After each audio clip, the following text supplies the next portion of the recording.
शिवाप्पाची फाशी ज्यांच्या युक्तिवादानं रद्द झाली असं सानप मॅडम यांनी आपल्या भूमिकेत सांगितलं.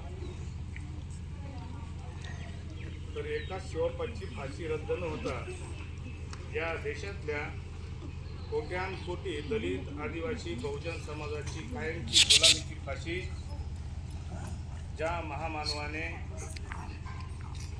कायमची रद्द केली अशा डॉक्टर बाबासाहेब आंबेडकर यांना प्रथम विनम्र अभिवादन. या ठिकाणी ठाकूर सरांनी आपल्या मनोगतामध्ये, परदेशी सरांनी डॉक्टर बाबासाहेब आंबेडकरांच्या संबंधाने विस्तृत अशी माहिती आपल्याला सांगितली. आणि मित्र, हे खरं आहे, जशी खाण तशी माती. चांगल्या घरात जन्माला यायलाही भाग्य लागतं, चांगली शाळा शिकायलाही भाग्य लागतं, त्या शाळेत चांगले शिक्षक मिळायलाही भाग्य लागतं, त्याच्यानंतरच्या जीवनात चांगले जोडीदार मिळायलाही भाग्य लागतं. आणि ह्या सगळ्या गोष्टी एकत्र आल्या तर माणसाचं जीवन हे समृद्ध होतं. आणि असे समृद्ध जीवन जगणारी जी माणसं या जगात आहेत, जी माणसं आकाशाला गवसणी घालणारं काम करतात, ते काम करणाऱ्यापैकी डॉक्टर बाबासाहेब आंबेडकर हे सगळ्यात पुढेच असं मला वाटतं. कारण ज्यांच्या पुण्यतिथी, जयंती साजऱ्या केल्या जातात, परंतु असं उदाहरण फार क्वचित घडतं की या ठिकाणी त्यांना अभिवादन करण्यासाठी कार्यक्रम चालू आहे आणि मी सुद्धा त्यांना अभिवादन केलं पाहिजे असं मुख्याध्यापकाला वाटतं, विद्यार्थ्याला वाटतं, शिक्षकांनाही वाटतं. पण त्या महामानवाला मी सुद्धा अभिवादन केलं पाहिजे. इथं काम करण्यासाठी आलेल्या साध्या मजूर माणसाला सुद्धा वाटतं डॉक्टर आंबेडकरांचं हे खऱ्या अर्थानं कमाई आहे. ही कमाई सहजासहजी होत नसते. या कमाईसाठी जो पाया असतो तो पाया आपल्याला खऱ्या अर्थानं समजून घ्यावा. तेव्हा मित्र हो, ठाकूर सरांनी त्यांच्या वडिलाच्या संबंधाने जे कर्तृत्व केलेलं आहे ते आपल्या समोर मांडलं. आणि ते सुद्धा ही माणसं आपल्या वडिलाप्रती किती श्रद्धेनं वागायची.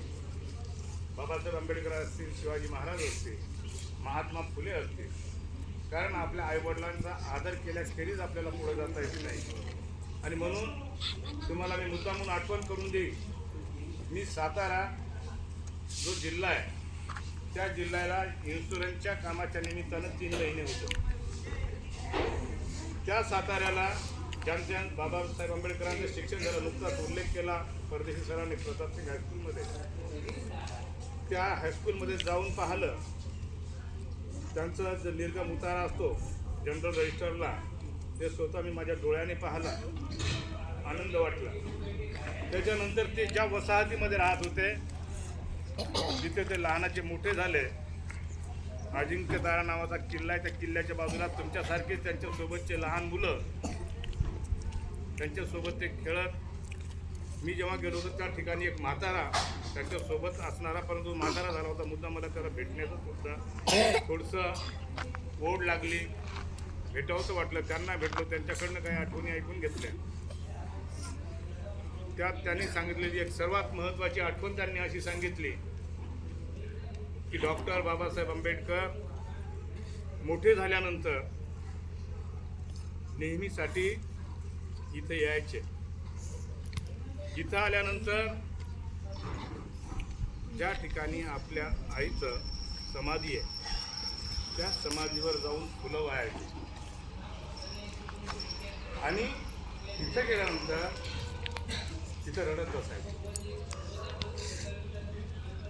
एवढा मोठा माणूस, ज्याने देशाचं नुकतंच मॅडमने सांगितल्याप्रमाणे संविधान लिहिलेलं आहे आपल्या, आणि त्याने गायत्रीने सांगितलं की संविधान बाबासाहेब आंबेडकरांनी लिहिलं, ज्यांचं सगळ्या जगामध्ये पुतळे आहेत, पुऱ्या देशामध्ये पुतळे आहेत, अमेरिकेमध्ये आहेत, लंडनमध्ये आहेत, जोगेश्वरीत आहे, कन्नडमध्ये आहे, खुलताबादला आहे.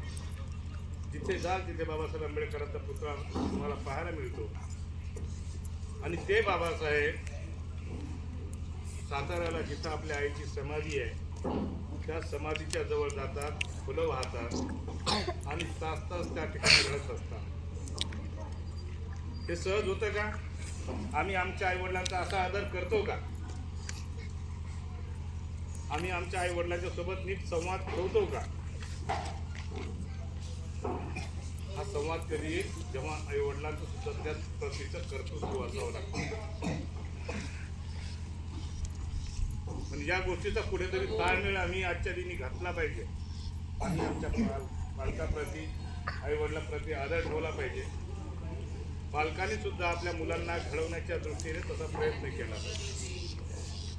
आणि म्हणून आज डॉक्टर बाबासाहेब आंबेडकरांच्या कर्तृत्वाच्या संबंधाने समजून घेत असताना त्या ठिकाणी मुद्दाम म्हणून बाबासाहेब आंबेडकरांनी आपल्या हयातीमध्ये जे जे काम केलं ते या देशात केले, ज्या ज्या महापुरुषांनी काम केले त्यापेक्षा काकणभर अधिक आहे असं या ठिकाणी मला म्हणावं वाटतं. त्याचं कारण असं आहे की डॉक्टर बाबासाहेब आंबेडकर या देशामध्ये सगळीकडे फिरले, पूर्व, पश्चिम, उत्तर, दक्षिण सगळ्या राज्यामध्ये, सगळ्या प्रदेशामध्ये फिरले. इथल्या समाज जीवनाला त्यांनी समजून घेतलं. त्यानंतर त्यांनी सगळ्यात प्रथम ज्या ठिकाणचा शेतकरी असेल, त्या ठिकाणचा कामगार असेल, या ठिकाणच्या महिला असतील, या ठिकाणचा ओबीसी असेल, या ठिकाणचा आदिवासी असेल, या ठिकाणचा भटका विमुक्त असेल, या सगळ्या समाजाला स्वातंत्र्य, समता आणि बंधुत्वाची भाषा शिकवण्याचं काम डॉक्टर बाबासाहेब आंबेडकरांनी त्या काळामध्ये. त्यांनी नेमकं केलं का हे सांगत असताना तुम्हाला मुद्दा म्हणून 8 मे 1936चा एक प्रसंग सांगेल. हा प्रसंग आहे चिपळूण. कोकणामध्ये त्या काळामध्ये खोत हा एक प्रकार होता, शाहूकारी होती. आणि या शाहूकाराच्या विरोधात प्रचंड लोकांमध्ये असंतोष होता. तेव्हा त्या खोतांच्या, सावकाराच्या विरोधात सर्वप्रथम आवाज उठवण्याचं काम या देशामध्ये कोणी केलं असेल तर ते डॉक्टर बाबासाहेब आंबेडकरांनी केलेलं आहे. त्यांनी काय केलं तर सोबत नारायण पाटलासारखा माणूस घेतला, आनंद चित्रेसारखा माणूस घेतला, सहस्र बुद्धेसारखा माणूस घेतला, बापूराव जोशीसारखा माणूस घेतला. ही सगळी म्हणजे उच्च जातीतली माणसं असतील, सर्वसामान्यातली माणसं असतील, यांना सोबत घेतलं आणि या सावकारी विरुद्ध सतत 7 वर्ष संप करण्याचं काम डॉक्टर बाबासाहेब आंबेडकरांनी केलं. आणि चरी नावाच्या एका गावात 16 मे 1938ला जी सभा झाली त्या सभेमध्ये जाहीरपणे त्यांनी अपेक्षा व्यक्त केली शेतकऱ्यांच्या सभेमध्ये, मला तुमच्यामधला पंतप्रधान पाहायला आवडेल, अशा स्वरूपाचं भाषण डॉक्टर बाबासाहेब आंबेडकरांनी त्या काळामध्ये केलं. या ठिकाणी कामगाराच्या संबंधाने बाबासाहेब आंबेडकरांचा जो कामगारमध्ये कंपनीमध्ये काम करणारा जो माणूस आहे त्याला सुट्ट्या नव्हत्या, त्याला वेतन कमी होतं, अशा माणसाच्या संबंधाने सुद्धा कायदे करून त्या माणसाला ताकद देण्याचं काम आणि या देशाचा जे का औद्योगिक पट्टा जो उभा राहिलेला आहे ते श्रेय जर कोणाला जात असेल तर ते डॉक्टर बाबासाहेब आंबेडकरांना जातं. तुम्हाला मुद्दा म्हणून सांगतो, झारखंड म्हणजे त्या काळातलं बिहार, त्या बिहारमध्ये धनबाद नावाचं एक कारखाना आहे लोखंडाचा. त्या ठिकाणी डॉक्टर बाबासाहेब आंबेडकरांना भेट दिली तर त्याच्याच बाजूला एक कोळशाची खाण होती. आदिवासी पट्टा ज्या ज्या भागामध्ये त्या भागामध्ये प्रामुख्याने या सगळ्या गोष्टी असतात, खनिज असतील, कोळसा असेल, तर त्या भागामध्ये एक आदिवासी महिला जमिनीच्या खाली खोल खड्ड्यामध्ये कोळसा डोक्यावर वाहून आणण्याचं काम करतो. खाली खोल जायचं, पुन्हा डोक्यावर टोपलं घेऊन कोळशाचं टोपलं घेऊन वर यायचं. हे डॉक्टर बाबासाहेब आंबेडकरांनी स्वतः डोळ्यांनी पाहिलं. आणि पाहिल्यानंतर त्यांच्या लक्षात आलं की ती भगिनी एवढे काबाड कष्ट करते आणि ती गर्भवती आहे.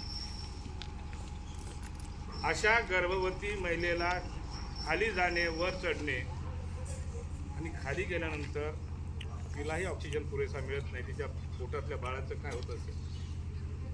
जिवंत माणसाची सगळेच काळजी घेतात, पण पोटातल्या बाळाची सुद्धा काळजी घेणारा डॉक्टर बाबासाहेब आंबेडकरचा हे आपण. आणि तेव्हापासून कायदा केला की 6 महिने प्रसूतीचा कालावधी हा कोणी दिला, हा डॉक्टर बाबासाहेब आंबेडकरांनी त्या काळात. महिलाच्या संबंधाने, कामगाराच्या संबंधाने, शेतकऱ्याच्या संबंधाने, ओबीसी समाज, अदर बॅकवर्ड क्लास या समाजाच्या एकूण जनगणनेनुसार त्यांना त्यांचा वाटा मिळाला पाहिजे, त्यांची जनगणना झाली पाहिजे असा आग्रह 1944ला मद्रासमध्ये डॉक्टर बाबासाहेब आंबेडकरांनी केला. त्यांची जनगणना झाली पाहिजे. ही अजूनही झाली नाही. 1944ला त्यांनी मागणी केली. ही जनगणना जर कदाचित झाली तर या देशाचा इतिहास, भूगोल सगळा बदलून जाईल. परंतु जनगणना मात्र अजून झालीच नाही. ती झाली पाहिजे अशी आग्रही मागणी सुद्धा आपली असली पाहिजे. म्हणून आदिवासीसाठी 340, ओबीसीसाठी असेल 42, 43 इथल्या दलित आणि एससी आणि एसटीसाठी केलं. राज्यपालाच्या अखेरीस असलेला स्वतंत्र कायदा तयार केला. राज्यपालाच्या, राष्ट्रपतीच्या कायद्याने आदिवासींना स्वतंत्र असे काही अधिकार बहाल केले. एवढं मोठं काम डॉक्टर बाबासाहेब आंबेडकरांनी त्या काळात. आणि म्हणून डॉक्टर बाबासाहेब आंबेडकर हे केवळ दलिताचे नेते होते.